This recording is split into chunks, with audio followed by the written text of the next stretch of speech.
نبی صلی اللہ علیہ وسلم کا معجزہ سیدنا جابر بن عبداللہ رضی اللہ تعالی عنہ بیان کرتے ہیں كان جزع يقوم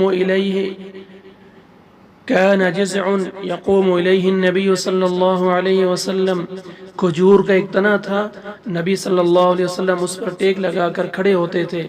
فلما وضع له المنبر، پھر جب آپ کے لیے ممبر رکھا گیا، سمعنا للجزع مثل اصوات العشار، تو ہم نے اس تنے سے 10 ماہ کی حاملہ اونٹنیوں کے بلبلانے جیسی آوازیں سنی۔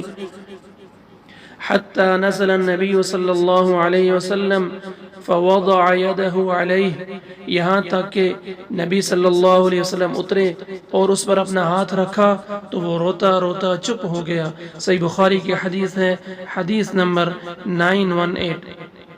یہ واقعہ ہے رسول اللہ صلی اللہ علیہ وسلم مسجد نبوی میں خطبہ دیتے وقت کھجور کے خشک تنے ستون کا سہارا لیا کرتے تھے۔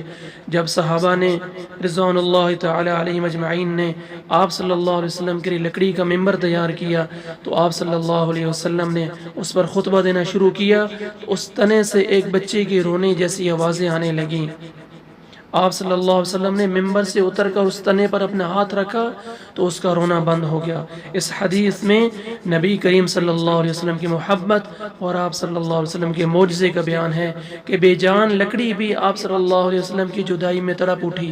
اس سے یہ سبق بھی ملتا ہے کہ کائنات کی ہر شے اللہ تعالیٰ کی تسبیح بیان کرتی ہے، اور مومن کے لیے ضروری ہے کہ وہ نبی صلی اللہ علیہ وسلم سے سچی محبت اور لگن رکھے۔